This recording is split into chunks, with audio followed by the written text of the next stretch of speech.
Bienvenidos a los que acaban de llegar y no había saludado. Hasta ahora somos 7, pero bueno, vamos a respetar a los que siempre llegan temprano. Hoy tenemos una sesión de 90 minutos porque además de revisar el tema que nos toca para hoy, que es el tema 8, vamos a estar hablando un poquito de la resolución de la actividad 2 que ustedes ya entregaron, así que se las debo corregidas para tener la lista ya para la semana que viene. ¿Ok? Entonces, bueno, ya saben que me pueden interrumpir cuando quieran, no tienen que esperar a que yo les deje hablar, simplemente hablen su micrófono y me comentan lo que quieran. No te preocupes, Marta. Gracias. Bueno, entonces voy a compartir las diapositivas que como siempre se las comparto al final de la clase. Cuando se termina la clase yo se las subo, ¿ok? Entonces, estas son las diapositivas para el día de hoy. Aquí estamos.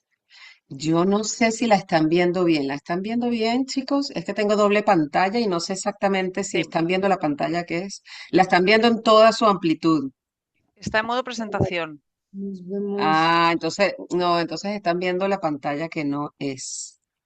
Espérenme. Está fragmentada. Sí, por eso. Déjenme ver a ver si puedo hacer esta. Ahora, Sí, Ahora Ya. sí, ahora sí, ahora sí. toda la pantalla. Vale, perfecto. Muchísimas gracias. Bueno, entonces, como les decía, este es el tema 8. Que trata sobre la evolución de la innovación, ¿vale?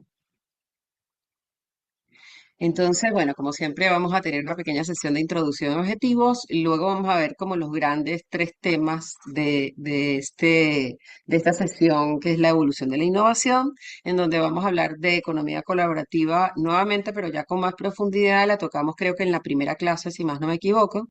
Luego vamos a volver a hablar en este caso de disrupción, pero desde el punto de vista de entornos disruptivos. La vez pasada lo hablamos desde el punto de vista de metodología y discutíamos un poco lo de si disrupción también es innovación o no llega hasta allá y que dependiendo de las fuentes podría ser o no, ¿no? Y yo les hablaba un poco que, de que para mí la innovación era un rango y que podía llegar hasta innovación disruptiva. Aquí lo vamos a revisar, pero desde el punto de vista del entorno. Y bueno, claro, como un entorno disruptivo te obliga a hacer este tipo de cosas transformadoras, novedosas. Y finalmente vamos a estar hablando de la hiperpersonalización. Luego les tengo una pequeña actividad para cerrar el tema y pasaremos a hablar de la resolución de la actividad 2 del caso Inditex. Entonces, Em, bueno, un poquito como para entrar en el tema de la evolución de la innovación, podríamos decir que hoy en día ya no eh, podemos hablar solamente de innovación incremental, sino transformacional o disruptiva, ¿ok?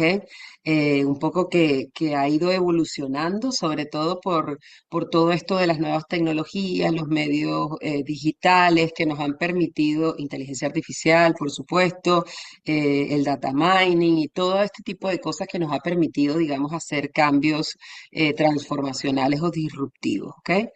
Y un poco lo que decimos aquí es que esta evolución impulsada por esa tecnología y también obviamente por las nuevas expectativas del consumidor debido a todos estos entornos, se sostienen en estos tres pilares.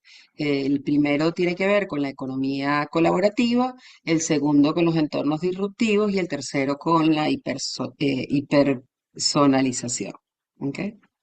Hiperpersonalización, lo dije mal la primera vez. Se me enredó la lengua.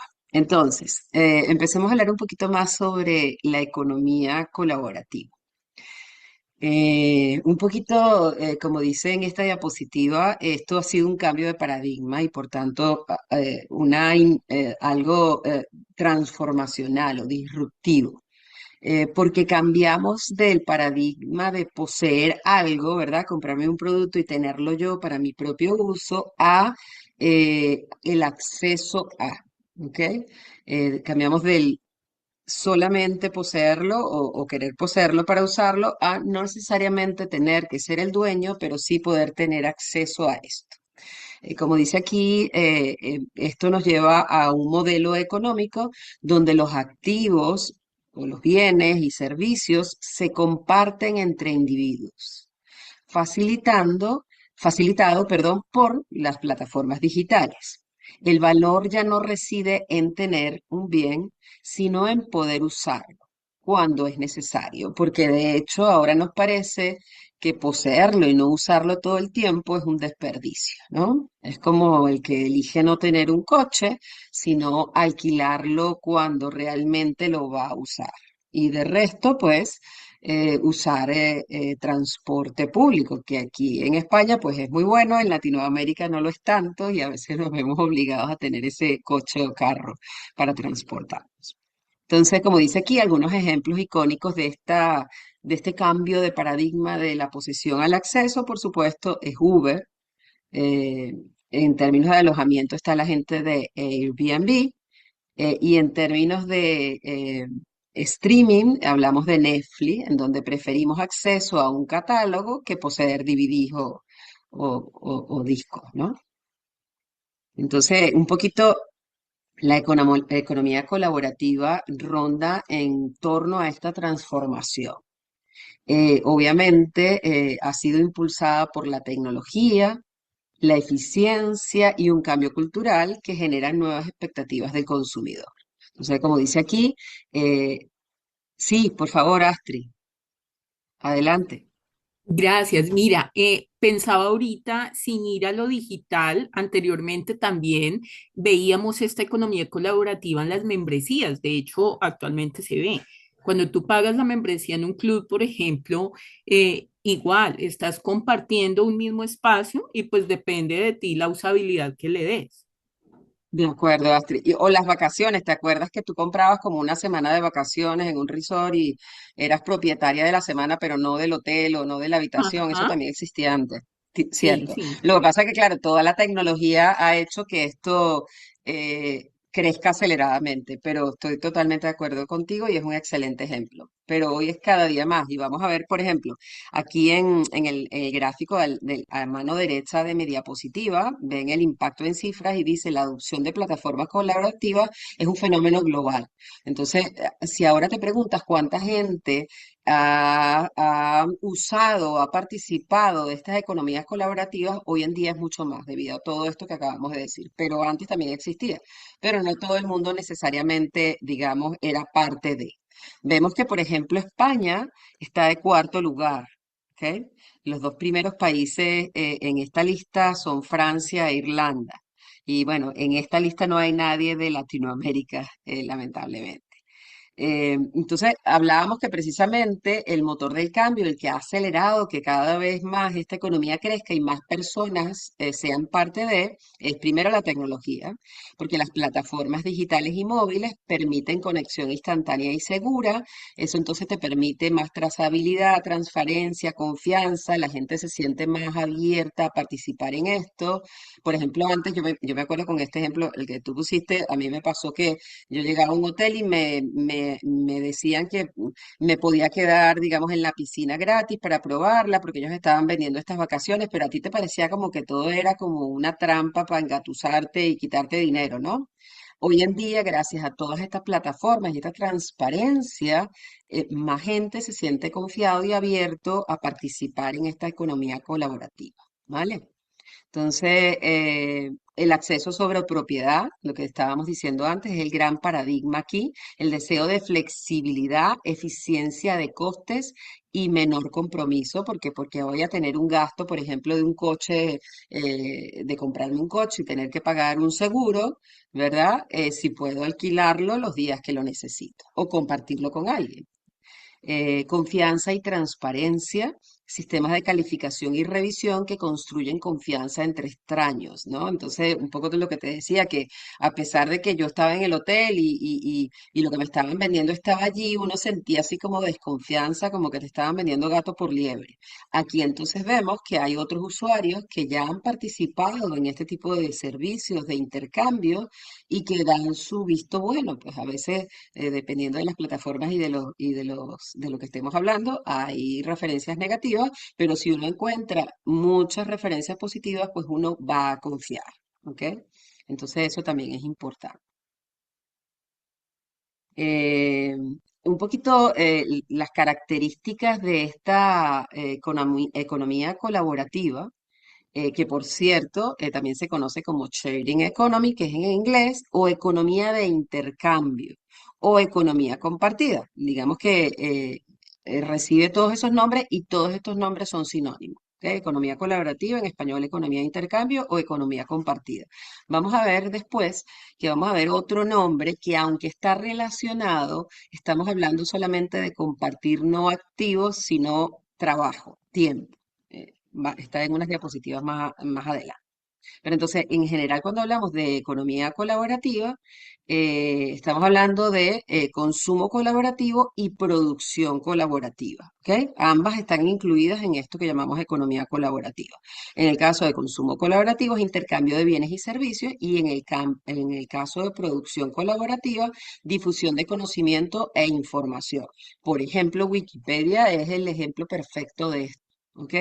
En donde, digamos, en una página abierta todos podemos participar y podemos añadir información digamos, a ciertos tópicos en el que supuestamente somos expertos, aunque lamentablemente, precisamente como es abierta a cualquiera, Wikipedia no tiene muy buena reputación y siempre le decimos a nuestros estudiantes que no usen Wikipedia como fuente para citarlo en un trabajo.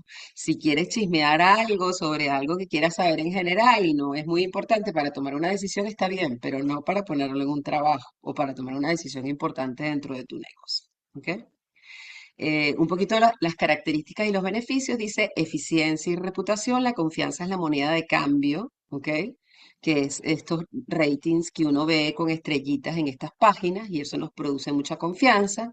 Uso bajo demanda, utilizar un bien o servicio solo cuando es necesario. Está este modelo que podríamos llamar nuevo, que es este de peer-to-peer o P2P, o P2P, que elimina los intermediarios tradicionales. Antes hablábamos de C2C o consumidor to consumidor, perdón, business to consumer o business to business, es decir, un negocio le vende a otro negocio o el negocio le vende al consumidor. Hoy estamos hablando de que las personas intercambian cosas con otras personas y no necesariamente eh, tiene que haber un negocio de por medio. Como dice allí, elimina los intermediarios tradicionales. Y nuevos mercados virtuales. Dice creación de ecosistemas digitales para la colaboración. Nuevamente Wikipedia, en este caso, es un ejemplo perfecto de esto. Entonces, hay una creación de ecosistemas en donde hay diferentes personas que aportan valor a esta colaboración que puede además ser usada por otros usuarios, valga la redundancia. Bueno, aquí hay algunos ejemplos, no los voy a leer todos, se los dejo como para que si tienen, digamos, alguna duda de esto de la economía colaborativa, entonces les pongo algunas de plataformas de economías colaborativas, algunas muy conocidas, otras no necesariamente tanto, mercados de servicios profesionales, eh, mercados de conocimiento y contenido, mercados digitales nuevos y mercados de bienes compartidos usados, que yo creo que una de las más conocidas es Wallapop y Vinted, ¿no? Pero hay de todo. Realmente, digamos que algunas de estas son unas de las más conocidas, pero hay un montón que a lo mejor no conocemos hasta que nos toca usarlas o necesitarlas, por decirlo de alguna manera, ¿vale? ¿Conocen alguna de estas que no sea tan famosa como Airbnb? ¿La han usado? ¿Cómo les ha ido? Por ejemplo, Grover, alquiler de productos electrónicos. O Turo, que es un alquiler de coches entre particulares. Eso es muy interesante. ¿Alguno ha usado alguna de estas que no son tan conocidas para que nos dé su impresión? A ver, alguien me escribió en el chat. Airbnb, claro. Sí, pero es que Airbnb es muy famosa. Sí, Marta, muy bien. Pero algunas de las que no son tan conocidas, BlaBlaCar también es muy conocida. Uber, obviamente. Eh, ¿Alguien más? A ver si me escribieron alguna otra cosita. No. Vale. Ok. Me imagino que han usado BlaBlaCar. BlaBlaCar es muy común, ¿no?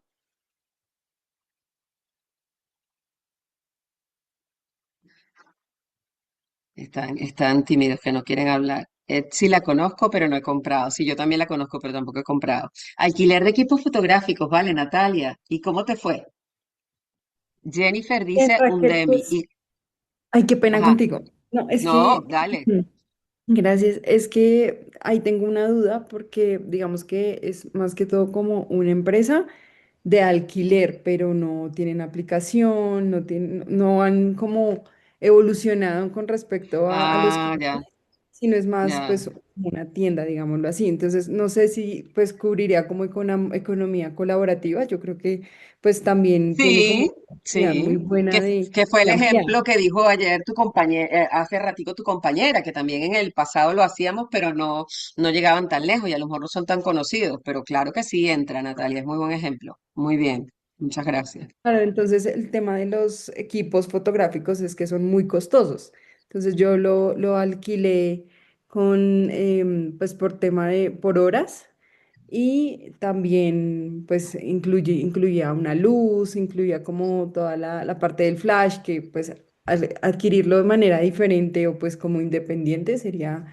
bastante costoso. Entonces pues me pareció muy interesante. Y te fue bien. Sí, sí, sí, me fue muy bien. Perfecto. Muchas gracias por tu experiencia. Y Jennifer, cuéntanos tu experiencia, ¿cómo te fue? Con Udemy, muy bien, la verdad. Es una plataforma con un contenido bastante amplio en diferentes temas. Digamos que lo usé al inicio por beneficio que nos dio la compañía. Entonces podías estudiar cualquier clase de tu interés, ¿no? Entonces, desde idiomas, desde profundizar en mercadeo, en operaciones, pero en algún momento quise aprender sobre otro tema que no teníamos como en el convenio de la compañía, y el costo también me pareció versus el beneficio, me pareció Muy bueno, alto. interesante Ah, ok. y Qué bueno, no qué me bueno. pareció costoso, la verdad, y que es lo bueno que una vez uno lo paga, ese curso que tú pagas queda para ti siempre, o sea, lo puedes volver a ver cuantas veces quieras. Cuando se te olvide. Entonces, exacto, sí, sí, sí, entonces sí me pareció muy interesante. Qué bueno, qué bueno. Qué bien. Bueno, nada, aquí hay algunos ejemplos simplemente por mostrarles algo. Un poquito lo que les estaba diciendo de la tasa de adopción. Fíjense que aquí hablamos en en esta gráfica a la izquierda mía, no sé si es la izquierda de ustedes, es esta que está aquí, es un poco la proyección del valor de mercado de la economía colaborativa desde el 2014 al 2025, ¿ok? Entonces, ¿cómo ha ido creciendo? Esto está en dólares americanos, pero lo que quiero que vean es cómo ha crecido el valor de este intercambio, ¿no? Estamos hablando de a nivel mundial. Si nos vamos a nivel de España, fíjense que dice, en España se calcula que ya representa casi el 5% del PIB, con un crecimiento anual del 15% hasta el 2027. Destacan las industrias de compraventa, alojamiento y transporte. Y se estima que el 55% de la población española ha recurrido alguna vez a una plataforma como esta, que era lo que estábamos diciendo. Si siguen siendo tipo no virtualizados, con no tecnología, el alcance a un target va a ser mucho menor que si lo hacen de esta forma como lo hacen estas plataformas, porque estas plataformas, aunque no hagan mucha publicidad al principio, lo que llamamos el boca a boca, la propaganda que uno le hace a otra persona y le dice, oye, mira, alquilé esto, me pasó esto, es muy bueno, entonces empiezan a tener un crecimiento exponencial, ¿vale? Simplemente lo puedes revisar en internet y ves todos los rankings de los usuarios, eso te da confianza y empieza a ocurrir toda esta magia, ¿ok? Y crecen mucho más rápido. Un poco en la gráfica a la derecha habla de la diversidad de proyectos en España, y entonces dice que las tres principales son estas que les estaba diciendo, transporte, intercambio y redistribución, pero por lejos. Luego viene bancos de tiempo y servicio, que esa sí la conocen, ¿no? Que es que, por ejemplo, yo puedo, mi banco de servicios pueden ser, por ejemplo, clases de innovación y las intercambio por alguien que sea jardinero y venga a cortarme las matas aquí en mi casa, ¿vale? O a limpiar, por ejemplo. Entonces, digamos, intercambiamos servicios, ponemos, cada uno pone su valor y entonces intercambiamos servicios en ese sentido. Ese es el tercero, el cuarto. Y luego viene financiación y luego infancia, que me imagino que tiene que ver con cuidados de niños, ese tipo de cosas, ¿ok? Bueno, interesante todo esto. Este era el concepto que les decía hace ratico, Dentro de economía colaborativa, que es esta de economía compartida o sharing economy, como les explicaba, el foco principal es el uso compartido de activos o acceso frente a la propiedad. Se basa en compartir bienes para que no los subutilicemos entre iguales. ¿Ok?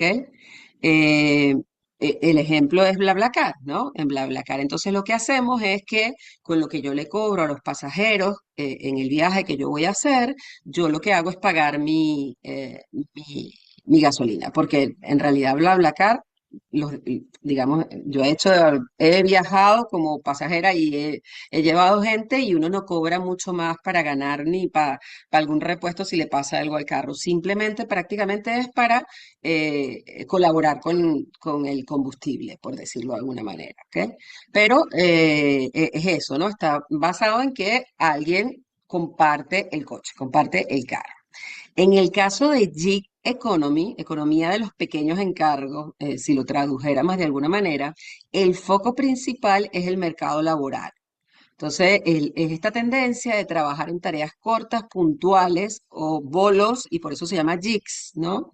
Para varias plataformas o clientes en lugar de tener un empleo fijo tradicional.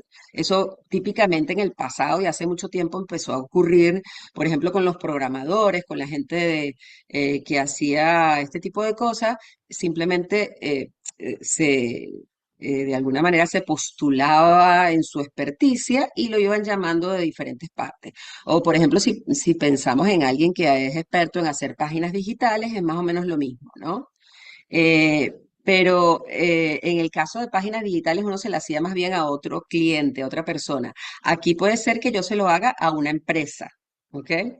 Que, por ejemplo, podría ser el caso de los que manejan los Uber, que son contratados por la gran empresa que es Uber. Entonces, yo lo que hago es poner una parte de mi tiempo al servicio de Uber. De hecho, hay gente que tiene un doble trabajo, tiene un trabajo fijo formal, por decirlo de alguna manera, y luego en su tiempo libre hace de Uber. ¿Ok? Entonces, digamos que esa es la diferencia. El foco aquí es la mano de obra. Lo que yo pongo es la mano de obra. ¿Ok? Y generalmente lo hago para varias plataformas. ¿Ok?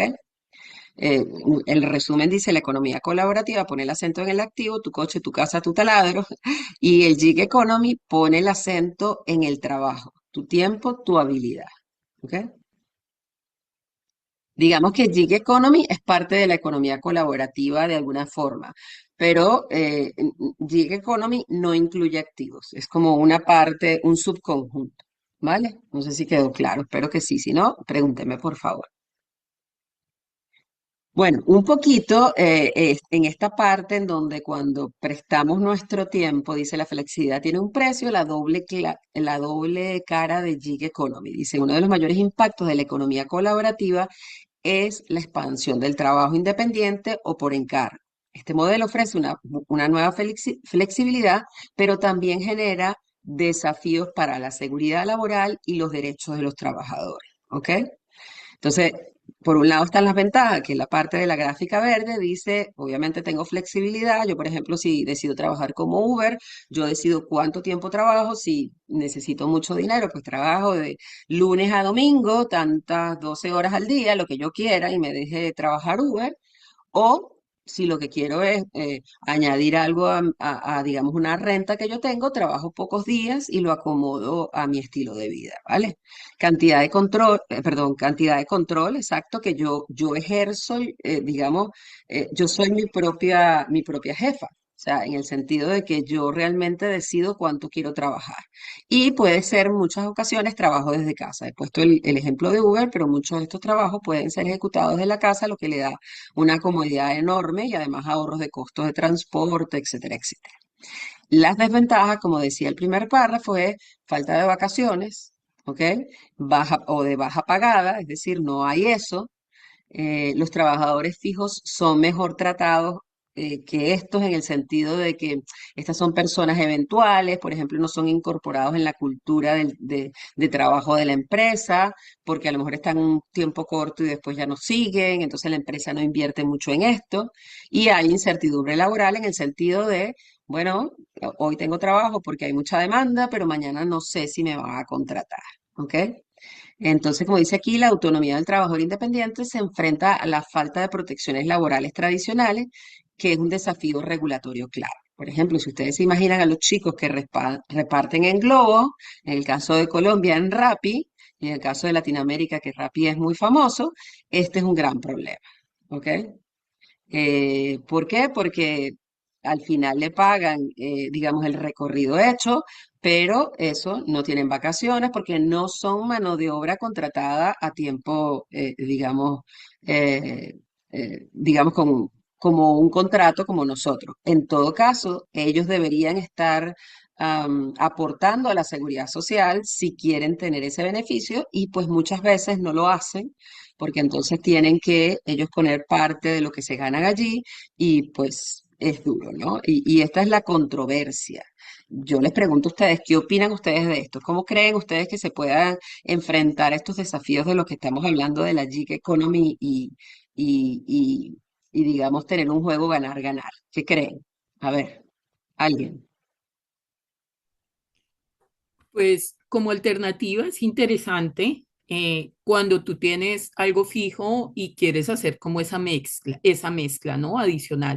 Pero pues igual, y de hecho es la controversia que aquí se ha suscitado siempre, por ejemplo, con Rappi, tú lo mencionabas ahora, y es que de una u otra forma sí se abusa del trabajo de muchas personas. Así es. Entonces, debería de existir como la forma de mediar para aquellos que tienen esto como única alternativa de trabajo, poder, no sé, tratarlos con mayor suavidad, por así decirlo. Así es. Incluso le he preguntado a muchas de estas personas que hacen este tipo de envíos y supuestamente ellos tienen una especie de convenio en donde ellos se tienen que mover en un área, porque bueno, si tú tienes un coche todavía, pero imagínense lo que tienen bicicleta y tienen que pedalear eso. Y a veces ellos tienen que hacer como un mínimo, ¿no? Dentro de las horas que dicen que van a trabajar. Ellos pueden aceptar o no aceptar el pedido, pero si no aceptan, son castigados por eso. Y a veces los mandan mucho más lejos de lo que debería. Entonces ahí hay como cosas extrañas que deberían de ser reguladas, pero no lo son. Por ser este tipo de economía de la que estamos hablando, o este tipo de trabajo del que estamos hablando. Y aquí falta mucho todavía. Sí, Natalie, por favor. Yo creo que también una opción sería desde la empresa, desde Rappi, desde Globo, manejar esa retención, ¿no? Y hacer como una distinción entre los que tienen este trabajo temporal a los que sí, en serio, ya llevan años y pues darle como un trato diferente a cada uno. Claro.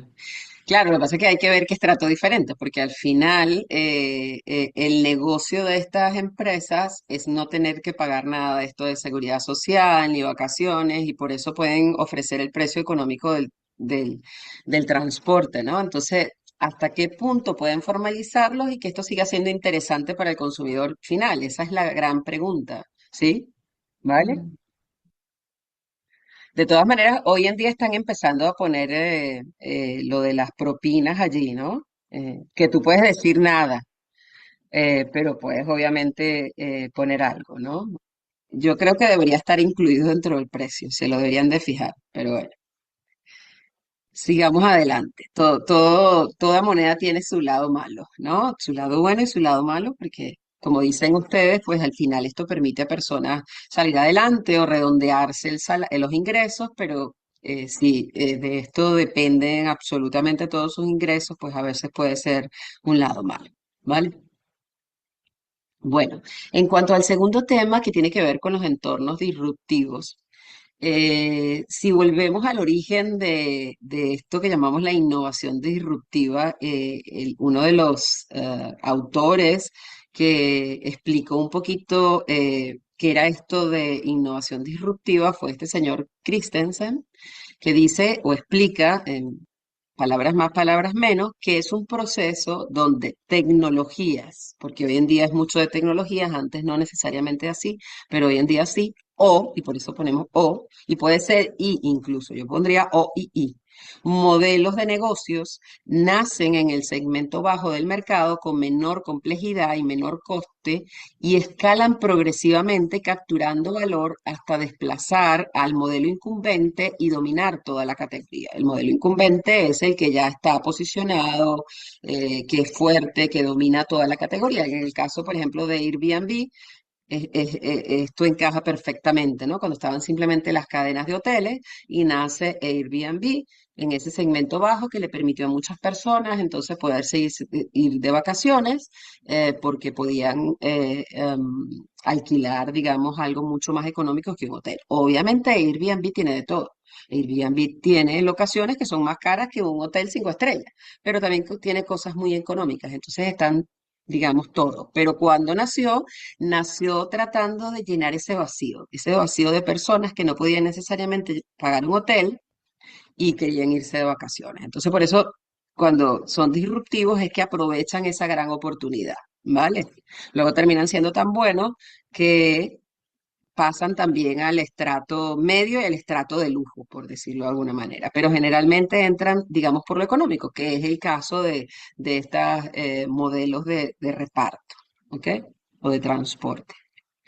Bueno, un poquito más abajo dice un entorno disruptivo se define entonces, porque esto era innovación disruptiva, un entorno disruptivo se define por innovaciones radicales o disruptivas, valga la redundancia, que alteran la estructura de un mercado, que es un poco lo que ha pasado aquí. Entonces ya la habitación no la pone un hotel, sino que la pone alguien que tiene una habitación para alquilar y le interesa meterse en esto porque puede ganar dinero extra, ¿ok? Las empresas establecidas que no logran adaptarse son desplazadas, que es un poco lo que le ha ido pasando, por ejemplo, a los hoteles y han estado tratando de desarrollar nuevos modelos de negocios ellos mismos con sus hoteles de bajos costos y otras propuestas, ¿ok? Para, por supuesto, no sufrir el embate económico. La disrupción no es simplemente una mejor tecnología, es un nuevo modelo de negocio que hace que el anterior sea obsoleto, ¿vale? Y acuérdense que cuando hablamos de modelo de negocio es un poco esto, ¿no? Fíjense aquí cambiamos absolutamente todo. El proveedor no es una empresa, en el caso de Airbnb, sino que es otra persona que posee el bien, ¿ok? Y yo simplemente Airbnb nazco como una plataforma que uno a ese que quiere alquilar y al que quiere la habitación. A menudo nace en la base del mercado más simple, más barato y escala hasta dominarlo, que era un poco lo que habíamos dicho antes.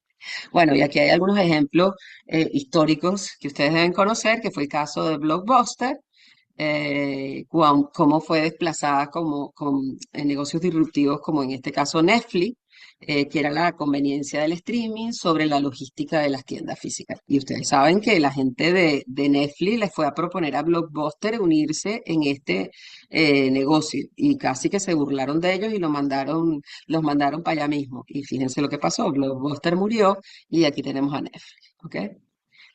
Natalia, eh, ¿no sabías que Netflix le había propuesto a Blockbuster unirse a esta idea? No lo tenía presente. Ya, es que a veces las ideas parecen muy locas, pero fíjate lo que pasa. Y esto es lo que pasa con los entornos disruptivos y las innovaciones radicales, que cuando nacen la gente, los más temerosos y los menos arriesgados, tienen miedo a meterse y quieren seguir en lo tradicional porque piensan que lo tradicional nunca va a desaparecer, pero a veces desaparecen y mueren. Por ejemplo, el caso del cine. El cine ha sabido transformarse en el sentido de que, bueno, inventó lo del 3D, lo del movimiento, lo de alquiler para eventos, ese tipo de cosas, pero al final la magia, voy Astrid, ya te voy a dejar hablar, la magia del cine, porque no ha desaparecido, va más allá de las posibles innovaciones que haya hecho el cine, porque no ha hecho ninguna innovación disruptiva, ha hecho innovaciones moderadas. Con eso del 3D, el olor, el que te mueve en la silla, el VIP y todas esas cosas. La magia del cine, y porque no ha desaparecido, es porque el cine permite la interacción social, permite a las personas arreglarse, así como que si fueras a salir a cenar, entonces vas y te ves con tus amigos, tienes esa interacción física, por decirlo de alguna manera, que echamos de menos muchas veces, y además después del cine a lo mejor nos vamos a comer, etcétera, etcétera. Entonces es esa necesidad de interacción social, de vernos, ¿ok? De no solamente estar echada en el sofá viendo la tele, pero por eso es que no ha desaparecido porque las innovaciones que ellos han hecho, el cine como tal, la industria del cinema, no ha sido demasiado grande. Dale, Astrid, por favor. Gracias, Raquel. No, y de hecho, igual la decadencia que ha marcado el cine es impresionante. O sea, viene en picada. Por Así más es. Sí, que, sí. como tú dices, muchas veces son entornos mágicos. Bueno, pero mi pregunta está dada en que yo puedo hacer disrupción cuando he pasado de algo clásico, por ejemplo, la fotografía. Para mí la fotografía le digo Astrid, que no todo el mundo valora, se te fue el sonido un momentico, pero sigue hablando que te entiendo. que no todo el mundo valora, pero que quienes valoramos nos parece mágico. Y todo ese proceso místico que tiene o que encierra la fotografía no ha sido del todo reemplazado por la tecnología y por la fotografía digital. Pero entonces, hoy en día, que tenemos la posibilidad de tener la fotografía al alcance de la mano de todo el mundo, lo que no se daba anteriormente, eh, volver a ese entorno mágico, por ejemplo, como una campaña o como una experiencia para el cliente, puede ser novedoso y puede ser disruptivo. Y estoy volviendo a lo anterior. Y pienso que es una estrategia, no sé si pudiera hablar de disrupción a tal punto, pero sí pienso que es una estrategia muy atractiva. De hecho, hoy en día, con todo lo de tecnología, hay empresas o hay marcas que han empezado a escribirle manualmente a sus clientes, enviarles una carta física por correspondencia. Entonces, estamos volviendo como a rescatar partes de lo que teníamos atrás, pero que de una u otra forma hoy puede generar disrupción y puede generar una experiencia distinta en el cliente. Vale, No sé gracias, si Astrid. podría hablar hasta allá de generar disrupción. Vale. De hecho, eso tiene un nombre cuando tomamos esos productos viejos que incluso algunos han desaparecido y luego los volvemos a relanzar. ¿Alguien recuerda cómo se llama eso? Ahora no me viene a la cabeza. No, no recuerdo Eh, exactamente cómo se llama.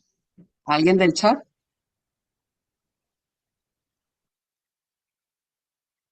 Nadie. Bueno, si alguien recuerda me dice, y si me acuerdo en algún momento se los digo. A ver, mm, yo no creo que sea disruptivo.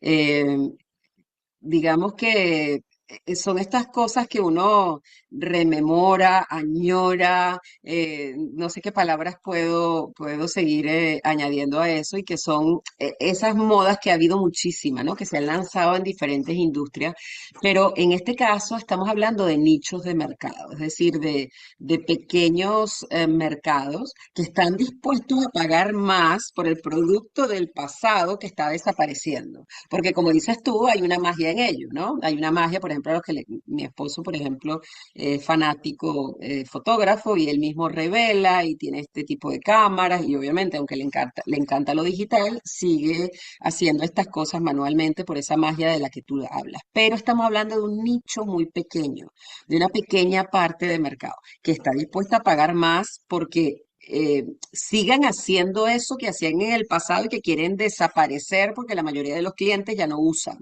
Y te toca. Eso es como los discos de, no sé cómo se llamaba el material, los discos, los grandotes que ponemos en el Los tocadisco hoy en día, eso nada. acetatos, Exacto, exacto. acetatos. Nada más lo usan los DJs, ¿no? En las discotecas y ese tipo de cosas, pero también gente en su casa los tiene, y tú te vas a comprar una rocola de esa para poner un disco de eso y son carísimos.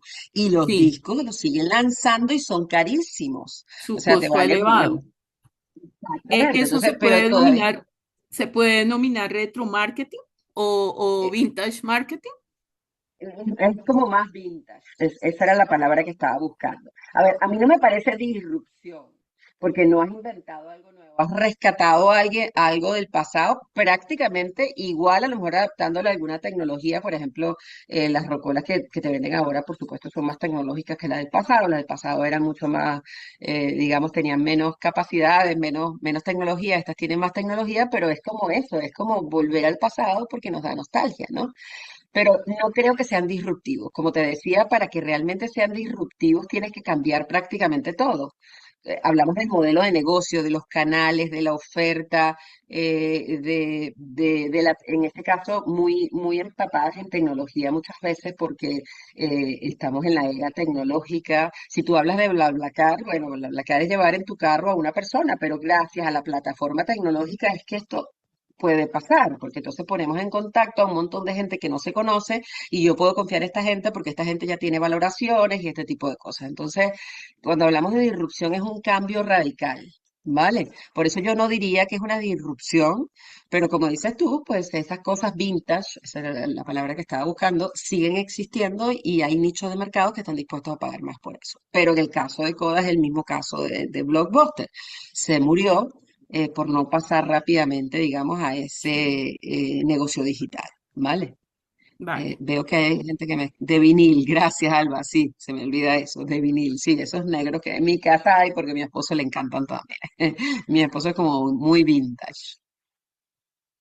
Bueno, las características claves, como les decía en esta explicación, y gracias por sus preguntas y por sus intervenciones, las características claves tienen que ver con la adaptación del modelo de negocio. Acuérdense que el modelo de negocio, ¿se acuerdan de Canvas? Estamos hablando de absolutamente todo, de la oferta de valor, de los canales, de los socios estratégicos, del modelo de ingresos, porque el modelo de ingresos generalmente cambia totalmente. Entonces, todos los cuadritos de ese modelo Canvas, no tienen que cambiar absolutamente todos, pero sí unos cuantos claves, ¿ok? Entonces, adaptación del modelo de negocio, estar dispuesto a reevaluar y modificar radicalmente cómo se crea y captura valor, explorar activamente nuevas fuentes de ingreso y reestructurar operaciones, ¿vale? A ver, estoy de acuerdo que se pueden hacer modelos disruptivos sin necesariamente tanta tecnología, porque en el pasado se han hecho. Cuando uno de mis líneas de investigación y de mis líneas de docencia tenían que ver con los negocios con la base de la pirámide. La base de la pirámide son la población de bajos ingresos de nuestros países, que en España le llamamos la población excluida socialmente o desplazada. En España está alrededor de un 30%, en Latinoamérica siempre supera más del 50, 60, 70, 80, en Venezuela es 90%. Así que por eso le llamamos la base de la pirámide porque es la mayoría. Cuando las empresas privadas empezaron a darse cuenta que allí había dinero, porque había un montón de gente y era un buen negocio, simplemente no era un negocio de margen, sino de volumen, tuvieron que hacer esta disrupción en los modelos de negocio. Y hablamos de modelos disruptivos cuando una empresa tiene que cambiar totalmente lo que hace, el producto, la calidad, la cantidad, el canal, la comunicación para atender a un mercado totalmente diferente. ¿Ok?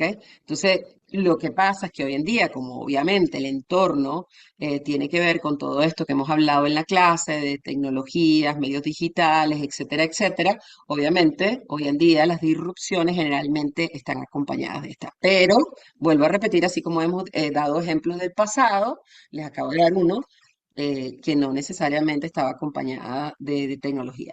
Por ejemplo, si pienso en la banca para la base de la pirámide, es decir, para personas de bajos ingresos, la tecnología es sumamente importante porque te permite llegar ahí donde está el consumidor sin montar una banca física que cueste un montón de dinero y no te puedes dar el lujo de hacer esto, porque aquí estamos hablando de modelos de volumen y no de margen, con tecnología. Y eso en el pasado no era tan fácil de hacer. ¿Ok? Entonces, por eso hoy en día podemos hablar de más gente, bueno, bancarizada en el sentido de que tienen acceso a banca, a una cuenta de ahorro, pero bancarizado supone mucho más que eso, ¿no? No es nada más recibir mi dinero allí, retirarlo y no usar los beneficios de la banca. Pero bueno, ese es otro tema y no me voy a meter en eso. Entonces, adaptación del modelo de negocio. Cambiar un montón de cosas de mi modelo de negocio para hacerlo totalmente diferente. Segundo, inversión estratégica en investigación y desarrollo. Obviamente, eh, la inversión en I+D es un requisito en el sentido de que es la única manera de lograr esta transformación, ¿vale? Permite explorar y explotar oportunidades. Recuerden que esto ya lo hemos estudiado, ambas cosas a la vez, antes de que la competencia. Y la tercera, que siempre es la base de todo esto, una cultura organizativa flexible y receptiva en el sentido de que se fomente un entorno donde se valora la experimentación, se vea el fracaso como un aprendizaje y se empoderen a los empleados para proponer nuevas ideas. ¿Ok? Es un poco la idea de estos entornos disruptivos porque si no, entonces nunca vamos a generar ofertas exitosas. Y finalmente, el tercer tema importante de la clase de hoy, que tiene que ver con la hiperpersonalización. Y como dice el subtítulo de esta diapositiva, aquí hablamos de la segmentación masiva a un solo individuo. Eso no quiere decir que saltamos de un golpe. Acuérdense que nosotros al principio atendíamos a los mercados de manera masiva. Luego dijimos, no, hay que segmentar, hay que agrupar a los individuos dependiendo de sus características en segmentos o grupos para tratar de hacer propuestas de valor customizadas o específicas para cada segmento. Pero entonces ya luego no hablamos de segmentos o de grupos pequeños o grandes, porque pueden ser nichos o pueden ser segmentos más grandes, sino que hablamos de que dentro de ese segmento yo voy a estar tratando de atender a cada individuo de manera personalizada. ¿Vale? Entonces dice la hiperpersonalización es el uso de datos en tiempo real, analítica avanzada e IA, inteligencia artificial, para adaptar productos, servicios y experiencias a las preferencias y el contexto de cada consumidor. Ya que hemos estado hablando de ejemplos de que, entonces Raquel, esto antes no existía, existe nada más ahora porque tengo inteligencia artificial, data mining y todo este tipo de cosas. No, sí existía. Lo que pasa es que no podíamos, digamos, desarrollarla tan rápido y hacerla crecer y darle acceso a tanta gente como lo podemos hacer antes, ¿ok? ¿Alguien me puede dar un ejemplo de personalización, digamos, en un pasado un poco antes de la inteligencia artificial, por ejemplo, y del boom de todas estas redes digitales, redes sociales, medios digitales? ¿Alguien? ¿O ya se quedaron Sí, dormidos todos? podrían ser Astrid. los correos personalizados, los correos masivos, pero que existía la manera de poder personalizar. Ok, vale. ¿Ustedes se acuerdan cuando Dell se lanzó, Dell la computadora? ¿Se acuerdan? Eso fue hace muchísimos años, ¿sí? Dell, la oferta de valor que Dell ofrecía era esto. Tú podías hacer tu propia computadora. ¿Se acuerdan? ¿Alguien se acuerda del modelo de negocio de Dell cuando se lanzó por primera vez? No era mejor que Apple, no era más barata que los que no tenían marca, sino que podías customizar, hacer una computadora a tu medida. Igual que Dell, había un camión que se llama Scania, la marca, que hacía lo mismo. Estoy tratando de leer aquí de vinil. Ah, no, nadie más escribió.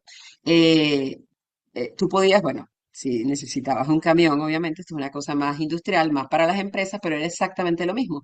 Tú podías hacer tu camión personalizado, del tamaño de la cabina, lo que querías, el motor, bla, bla, bla, si era refrigerado, si no era refrigerado, era como que tú ibas construyendo tu propio camión.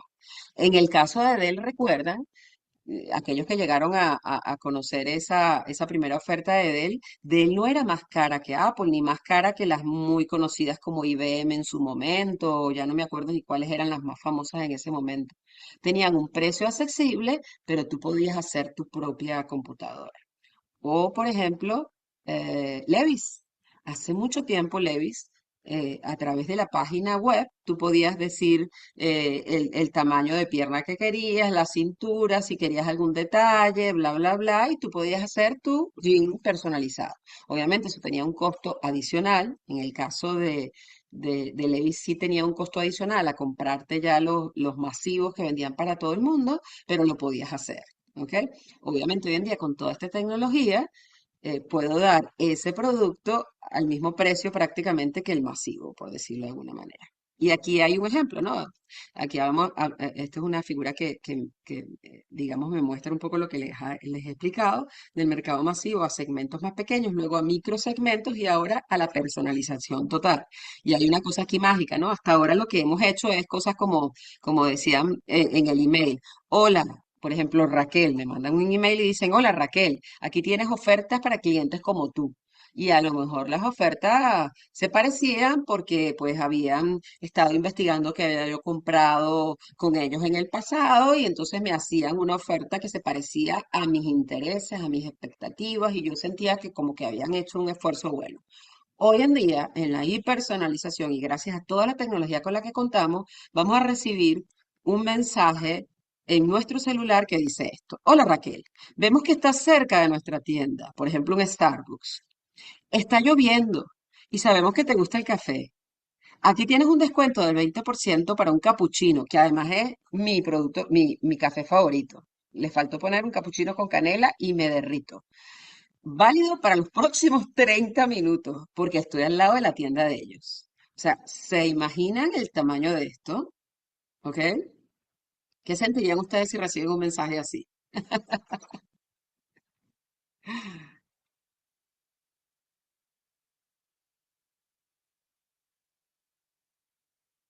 Ah, me estaba poniendo Marta un ejemplo del antiguo, que contestábamos a los clientes a través de videos ocultos en YouTube, saludando por su nombre y contestando su consulta vía video. Hará unos 7 u 8 años, exactamente, que estamos poniendo ejemplos del pasado. Pero, ¿qué les parece esta hipersonalización que les acabo de decir del café? ¿Ok? Eh, ¿Cuál es el problema con esto? ¿Qué problema ven ustedes con esto? Que lo vamos a ver en 2 diapositivas más adelante. Léanse este mensaje otra vez, se lo acaban de mandar. ¿Cuál es el tinte, el posible, digamos, gris que podría tener esto? ¿Qué creen ustedes? No, pues que qué peligro que ya conocen tanto de nosotros y de hecho Exactamente. toda la data, ya prácticamente esto me recuerda mucho, hay una película, no recuerdo el nombre, de hace mucho tiempo, The Truman Show, no sé si la vieron, Ah, donde sí, sí. definitivamente es como si nosotros estuviéramos bajo el lente de diversas cámaras. Y entonces ya conocen todo de nosotros, nuestros gustos, nuestras preferencias, los sitios que frecuentamos. Entonces, es donde queda Exactamente. nuestra privacidad. Intimidad, privacidad, exactamente, exactamente. Ese es el punto negro aquí. Y por eso, si vamos a hacer esto, hay que tener reglas muy claras de hasta dónde puedo llegar para que el consumidor no se sienta eso, no sienta eso que tú estás diciendo, pero ya se pasaron. Fíjense Sí, que yo leo esto, por perdón. ejemplo, Raquel, previo a esto, estoy hablando de hace unos 15, 16 años, cuando inicia el marketing de proximidad, donde no era invasivo porque previo a eso te consultaban con unos avisos físicos. Si querías aceptar, abrías tu Bluetooth para que entraran los mensajes. Y estamos hablando de SMS, pero hoy en día ya esto se rompió, o sea, a ti te bombardean por todos lados. Claro, así es. Bueno, aunque se supone que nosotros podemos evitar algún tipo de esas cosas. Lo que pasa es que está tan escondido y por default está que estamos abiertos a todos que no hacemos nada. Pero es lo que tú dices, depende en qué momento y qué me digan y si yo soy muy sensible a algo, a lo mejor si realmente está lloviendo, me ofrecen esto, me vuelvo fan de Starbucks, por decirlo de alguna manera, pero a lo mejor puede ser que en otro caso digas se pasaron porque no me parece que se esté metiendo tanto en esto. Entonces, ese es el cuidado que hay que tener con esto. Parece magia, pero la magia puede a veces ser mala para algunas personas. Entonces, un poquito de eso. Bueno, para terminar un poco de explicarles este concepto de hiperpersonalización, obviamente inicia con la recopilación de los datos, la captura de datos robusta y precisa de todas las interacciones del consumidor, un poquito usando todo esto de Internet de las cosas, porque obviamente tienen que saber dónde estoy, cerca de qué, la geolocalización, etcétera, etcétera, el historial de compras, porque entonces tienen que saber que me gusta un capuchino, no me va a ofrecer un cortado o un expreso porque ese no me gusta, las respuestas a campañas, el uso de apps, etcétera, etcétera. Luego el análisis avanzado de la data, uso de algoritmos, de machine learning, para transformar estos datos en insights accionables como este que les acabamos de leer, identificando patrones de consumo y necesidades no expresadas. Y finalmente la aplicación en tiempo real. Entonces, ¿cuándo atreverme a lanzar un mensaje así? ¿Cuándo es inapropiado? ¿Ok? Utilizar los insights para adaptar la comunicación, las características del producto o la experiencia del usuario en el momento preciso. ¿Ok? Y esto es magia, obviamente es magia. Y como dice aquí, el doble beneficio para los consumidores y para las empresas, este es el lado de luz, que es las cosas positivas para nosotros y para las empresas, para los consumidores, las experiencias mejoradas totalmente, hay interacciones mucho más relevantes que facilitan las decisiones y enriquecen la navegación. Mayor satisfacción, obviamente, encuentran lo que buscan más rápido, aumentando la percepción de valor. Lealtad emocional. Por ejemplo, ustedes han estado interactuando, voy a decir cualquier cosa, en la tienda Zara online y han estado buscando cierto tipo de ropa, pero no han encontrado la talla o no se han decidido en comprarla. Y llegan a una tienda física y en la tienda física está esto todo del Internet de las cosas y ven que ustedes están allí y le dicen, ¿te acuerdas de aquella blusa verde que estabas buscando? Está justo en la talla que tú necesitas. Está en el pasillo tal y tú, wow. Wow. ¿Ok? Lealtad emocional, se sienten comprendidos por la marca, creando una conexión más fuerte. ¿Vale? Para las empresas, obviamente, mejor engagement y tasa de conversión, mensajes relevantes que aumentan drásticamente la probabilidad de compra, lo que estoy diciendo en este momento, incremento del retorno sobre inversión, obviamente ellos van a ganar más dinero, optimización de los recursos de marketing al dirigirse solo a los consumidores más receptivos, obviamente aquellos que respondan a este tipo de mensajes. Si yo veo que alguien no responde, incluso le puedo preguntar. Si no obtengo la respuesta adecuada, le puedo preguntar qué sintió, qué le pareció y obviamente acomodar lo que hago, ajustar lo que hago a lo que esta persona necesita. ¿Vale?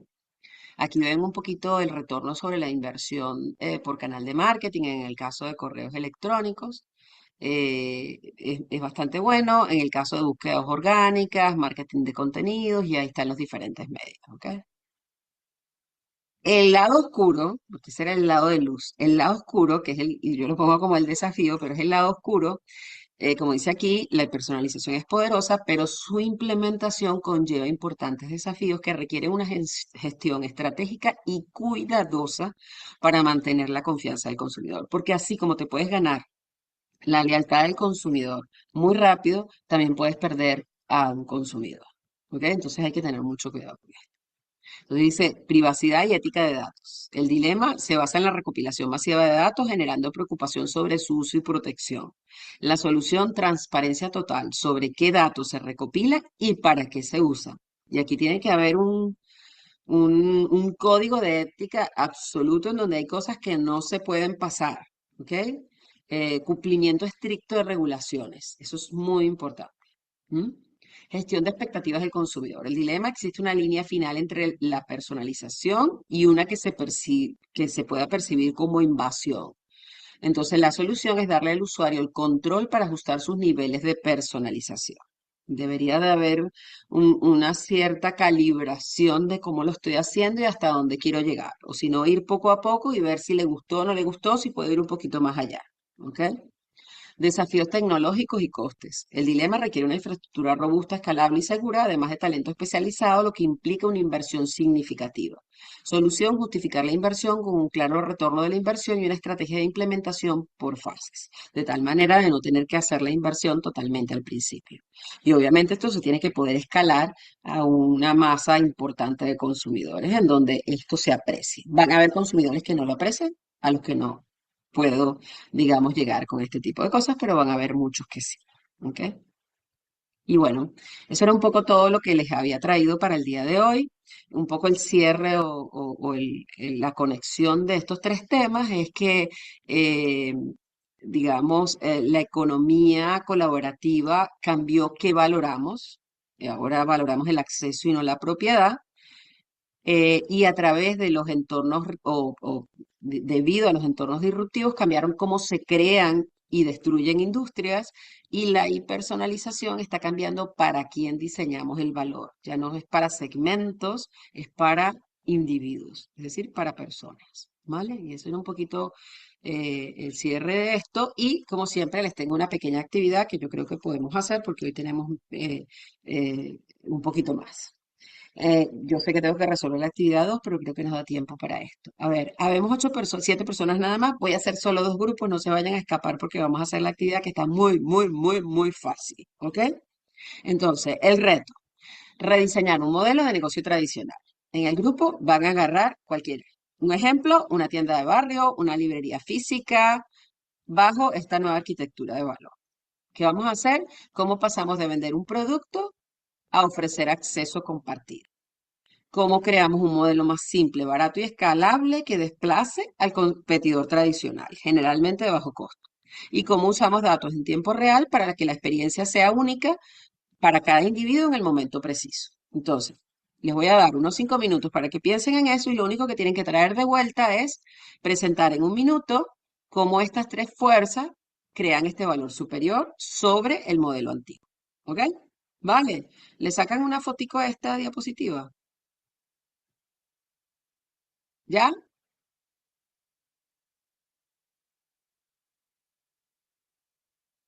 Bueno, dos grupos. Vale, Marta, gracias. Solo dos grupos, ¿ok?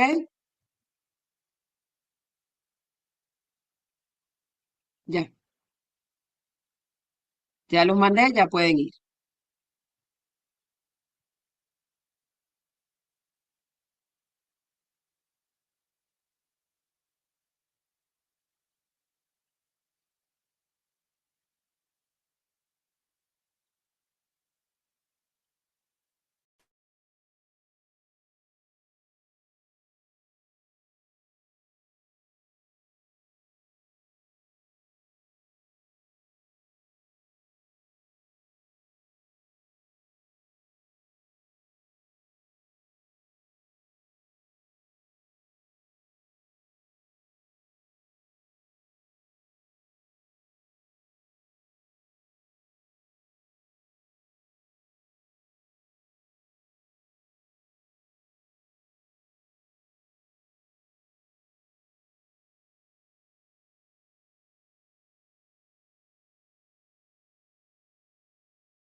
Hola, Alicia, ¿acabas de entrar?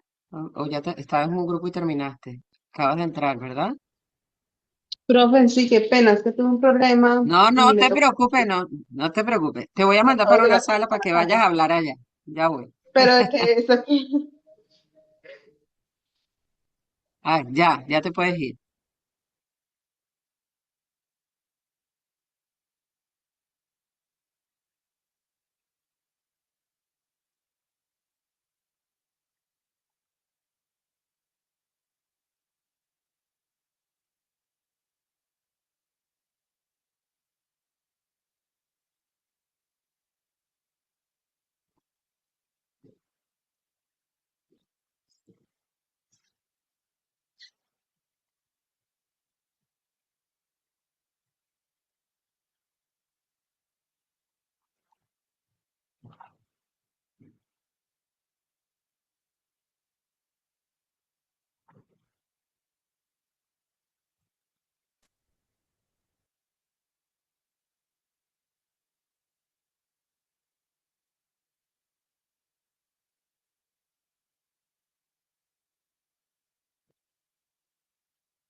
Veo que están regresando, así que ya terminaron, ¿verdad? Hola Raquel, sí, nosotros ya Sí. terminamos. Ya, vale, ya puse para que se cerrara la sala. Vamos a compartir brevemente y ahora pasamos a la actividad.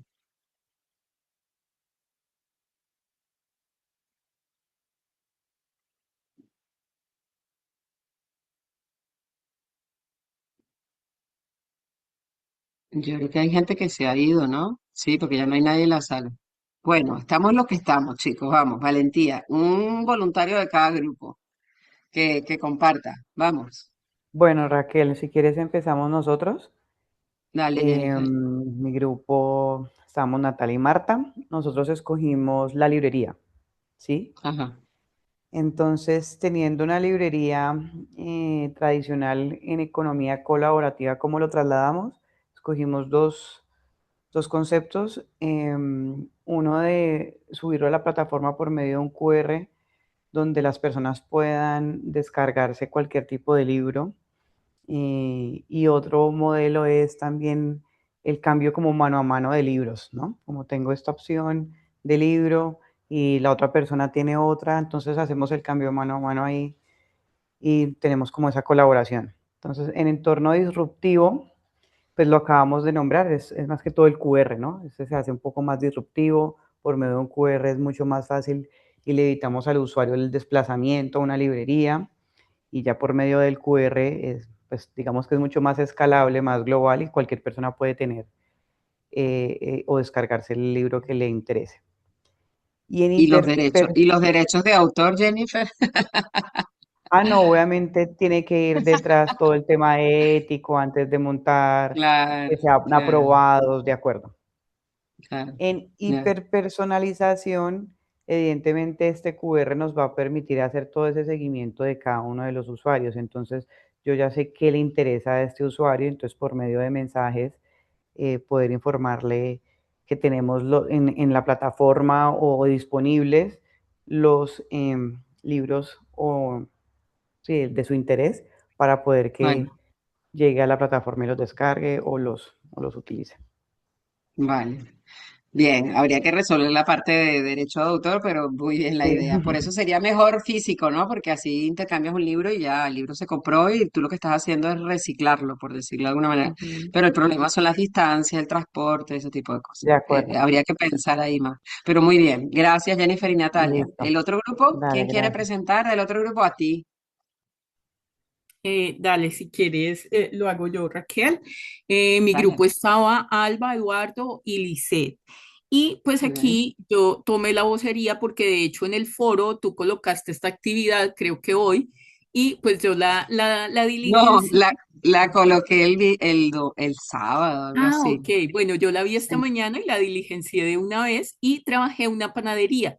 ¿Por qué? Porque me Ya, parece que la panadería es demasiado tradicional, por así decirlo. Entonces, ¿cierto? de una u otra forma, empieza a hacer uno cosas nuevas cuando la lleva a una panadería en línea.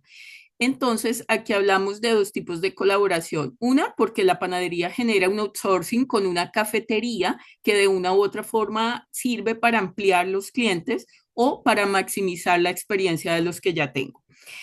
Adicional a ello, todo el servicio que se presta, el cliente puede seleccionar las opciones que quiere de pan para el día, poderlo conseguir lo más fresco posible, pero también le va a permitir personalizar.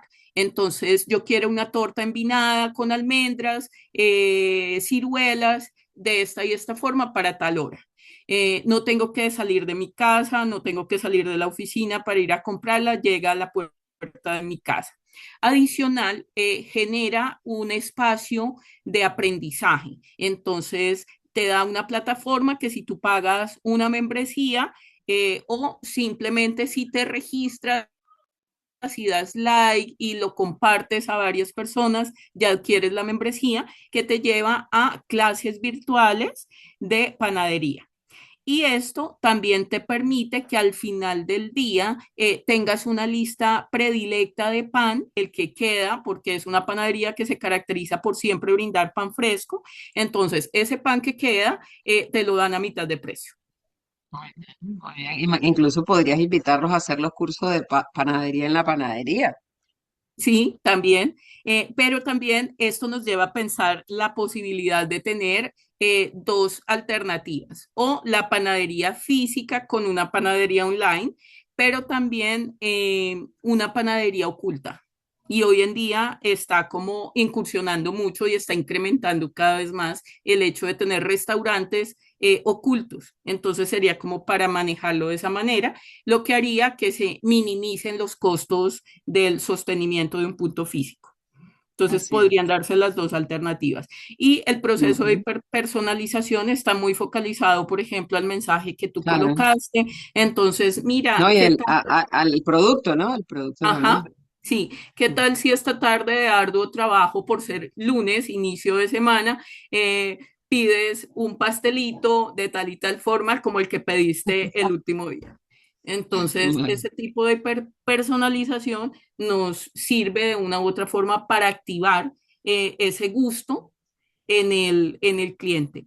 Pero también, si es una panadería nueva, entonces esos procesos de hiperpersonalización ya no son muy eficaces porque no tenemos como toda la data, ¿no? Entonces, claro, bueno, también, pero la personalización podría ir el mismo consumidor que va iniciando su historia al elegir sí, los panes o las tortas que él o ella quiere. Así que, sí, claro. vale, muy bien los dos grupos. Gracias por estar allí y aportar a la clase. No sé qué haría sin ustedes. Bueno, entonces voy a Raquel, perdón, compartir una pregunta. dime, ¿Qué claro. herramientas nos permites, por ejemplo, de inteligencia artificial para hacer esos procesos de hipersonalización? Eh, Y por supuesto, pero es con programación, ¿no? Con Learning Machine, ese tipo Sí, de cosas, quiero decir. Con el Internet de las cosas, porque en tiempo real sabes dónde estás, qué estás haciendo, ¿sabes? Por ejemplo, el del café que yo puse es con Internet de las cosas también. Entonces, hay un montón de tecnología ahí rodeada que te geolocaliza, sabes dónde estás, qué estás haciendo, cerca de qué. En tu caso sería más tomar un poquito tu historia y proponerte algo, ¿no? Según los pedidos que tú hagas, en el caso de la panadería, ese tipo de cosas, ¿vale? ok, ¿Sí? gracias. No, a ti por la pregunta. Bueno, me quedan entonces unos minutos. Quiero compartir con ustedes lo que yo hice para explicarles. A ver, pantalla 2. Creo que, díganme si se ve todo en la pantalla o no. ¿Sí? Sí. Ok, ven un Word, ¿verdad? Un Word donde dice estrategia e innovación en Inditex. Eso es lo que ven. Sí, Es que señora, como si tengo lo dos puedes pantallas. ampliar un poquito, sería bueno. Claro que sí. Vamos primero con la primera hoja, ¿sí? ¿Mejor? Perfecto, gracias. Perfecto. Bueno, esto es un poquito mi versión de más o menos por dónde debería ir la solución de esta actividad, pero ya saben que esto no es un modelo tipo test en donde hay una sola respuesta correcta, sino que también depende de lo que ustedes hayan buscado, sus propuestas, hay cosas que son propuestas, entonces no tiene que haber una sola respuesta correcta. Es una de las digamos, posibles respuestas y por aquí va la cosa. Entonces, y un poco lo que esperaba en términos de la amplitud. Entonces, había una primera pregunta que era sobre el modelo de negocios que evaluaba el tema 3 y habían, digamos, tres subpreguntas, por decirlo de alguna manera. La primera tenía que ver con el contexto y desafío actual. Entonces, bueno, un poquito el contexto es que obviamente Inditex, con todas sus unidades estratégicas de negocio, todas sus diferentes marcas, es un líder global en distribución de moda. El modelo clásico es este moda rápida que ellos tradicionalmente llevan, basado en una cadena de suministro ágil y respuesta inmediata a tendencia, en donde hay movilidad, digamos, de la temporada, se remata la anterior, se trae la nueva, si puedo tener más temporadas dentro del año mejor, porque así hago que la gente compre más, etcétera, etcétera, ¿no? El desafío es la sostenibilidad y la regulación, ¿ok? Digamos, la idea es que para el 2040 se puedan tener menos desperdicios y tener una, digamos, conciencia sobre la ropa que usamos y no seguir con esta moda rápida de comprar para desechar, ¿ok? Entonces, esta nueva regulación obliga a cambiar el modelo de usar y tirar a uno circular, ¿vale? Entonces, esto era un poquito, digamos, el resumen. Obviamente yo no estoy desarrollando todo, pero un poquito el resumen de la primera parte, que es el desafío actual.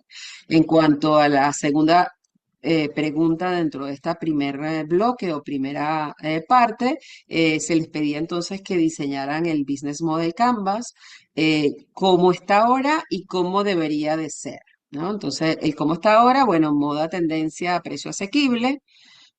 Obviamente dependen de las marcas porque Máximo Dutte no es muy asequible y por otro lado Zara está como en el medio y a lo mejor Pull&Bear está como más abajo, ¿no? Entonces hay un poco de todo, pero en promedio es esa la propuesta. Canales, tiendas físicas premium más online integrado porque son muy buenos en online. El problema, dependencia de la venta constante de producto nuevo y hay un gran impacto ambiental, tanto en la producción de nueva ropa, ropa que se desecha por parte del consumidor porque ya no le cabe en el closet y tiene que sacarla para meter nueva, y además del transporte. Todo eso es, digamos, un impacto altísimo desde el punto de vista ambiental. ¿Cómo podría ser? Esta es una propuesta, pueden haber otras. Moda responsable y circular.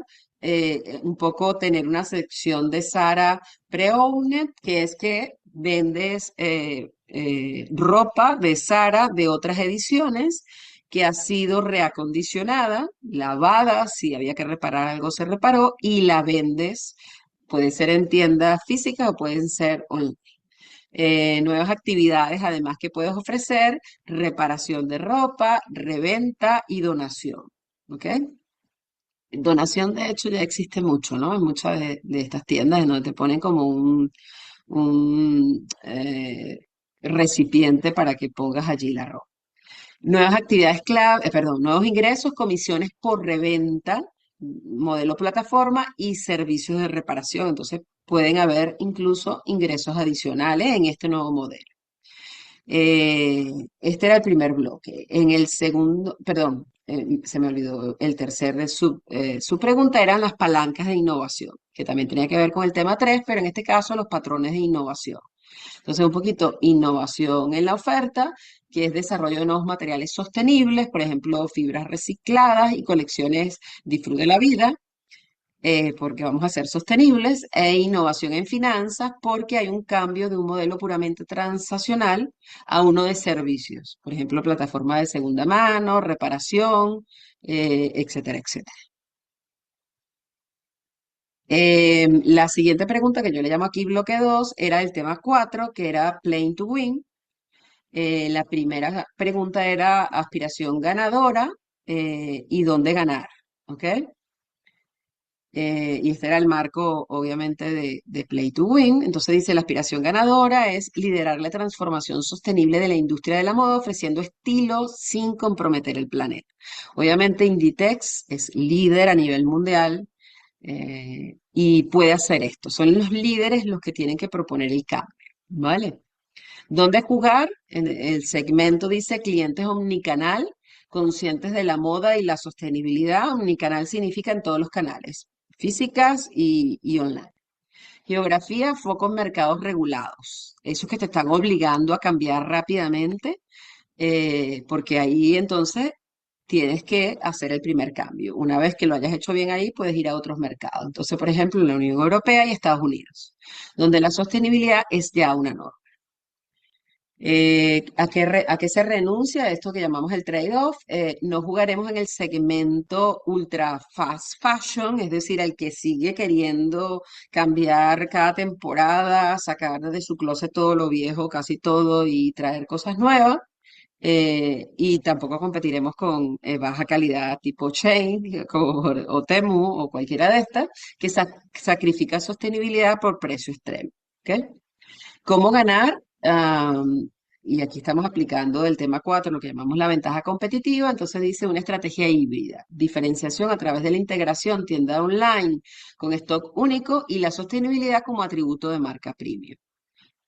Sí, Alba, por favor. Tengo una duda, Raquel. ¿Es como parte del ejemplo que estás trabajando toda la estrategia en cuanto a la sostenibilidad? ¿O es porque el trabajo como tal tenía para todos que ir de la cara? No. Ah, ok, No, porque o ya sea, por me eso, iba a bajar no, así no, con la te estaba presión todo. dando, no, Alba, acuérdate que yo te dije que como aquí hay propuestas, el cómo debe ser, Ok. por dónde te mete la innovación, esta es mi propuesta, tú puedes No, y hacer que la como tuya mientras arriba que le habías puesto como que desafío y dije, no, no puede ser. no, pero fíjate que aquí dice estrategia e innovación, pero como yo empecé por ahí, sigo todo mi tema por ahí. ¿Me estoy explicando? ¿Vale? Sí, sí, claro. Pero Bien. no tiene que ser igual el tuyo, puede ser diferente mientras que me hayas mostrado cómo desarrollas cada una de estas cosas para el caso de Inditex, más nada. Claro, claro. ¿Ok? Bien. Bueno, no te preocupes. Ya se me olvidó dónde estaba yo. En Creo que Play to aquí, ¿no? Win.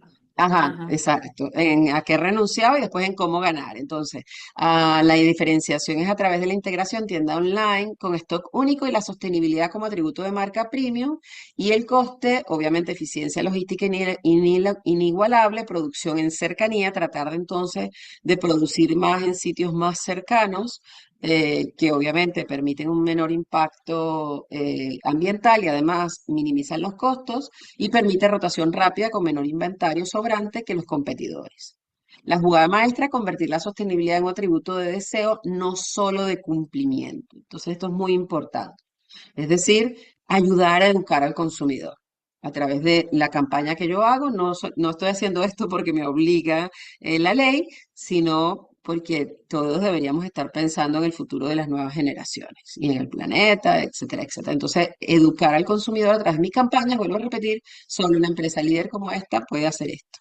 ¿Vale? En cuanto a la subpregunta de este bloque de sistemas de gestión, que era el mapa de actividades, las capacidades claves deberían de ser esto de ser buenos recogiendo ropa usada y entregando nueva. Voy, Natalie. Y control total del stock en tiempo real para la venta y la reventa de ropa usada y de ropa nueva. Y incentivos a diseñadores, no solo por ventas, sino por índices de reciclabilidad de las prendas diseñadas.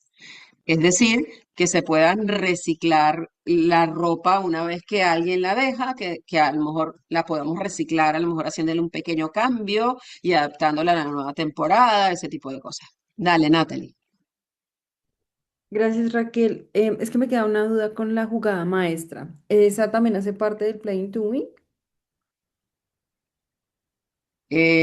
O sea, yo puse esas cosas, pero tú puedes ponerlo desde el punto de vista de tu, o sea, como tú lo hagas, no tienes que poner la jugada maestra. Yo la puse así, así como para resaltar lo Ah, que ya bueno. había puesto, pero no te preocupes. Ok, acuérdense que en estos casos abiertos no hay una sola, como digo yo, no es multiple choice, o sea, no es como los test que ustedes responden cuando hacen la prueba final, que hay una sola y única respuesta. Aquí no hay una sola y única respuesta. Yo lo que valoro es que ustedes hayan tomado la teoría y la apliquen o la implementen en el caso y me demuestren que saben hacerla. Eso es todo. Esta es mi versión, ¿ok? Por ponerles un ejemplo, pero no es No, de la acuerdo. única. O sea, Lo que pasa es Dale. que como si en el Play to Win está la aspiración ganadora, entonces pensaba que también había algo denominado la No, jugada maestra.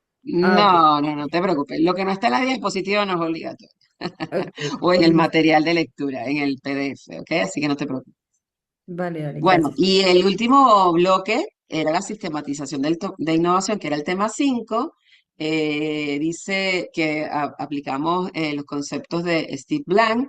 El riesgo detectado es que ellos lancen colecciones sostenibles solo por marketing. Eso llamábamos el greenwashing o teatro de innovación, ¿ok? Entonces, digamos, para que la gente vea que yo estoy cumpliendo con la regulación o que soy sostenible y estoy pensando en el planeta, pero que no sea parte del core de mi negocio, que no sea una parte importante de mi negocio, que no esté en el espíritu y que no sea uno de mis objetivos estratégicos, ¿ok?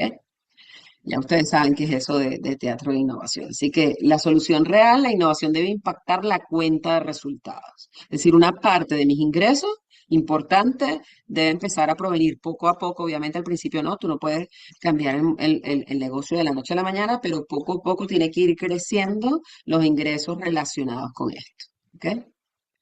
En cuanto a los sistemas de innovación, personas y procesos, por ejemplo, en cuanto a personas, crear un comité de sostenibilidad e innovación transversal que incluya diseño, logística y financiero para que sean viables operativamente todas las ideas.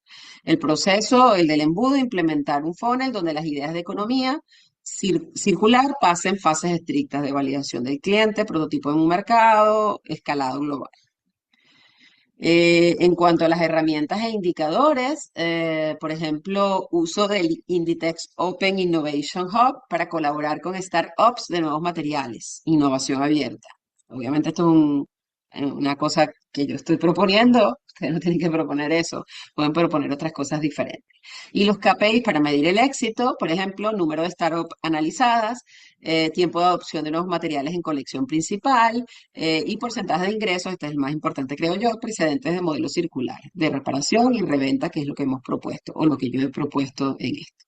Y bueno, finalmente un poco el cierre de todo esto, Inditex debe usar su excelencia logística o capacidad actual para ganar en la economía circular.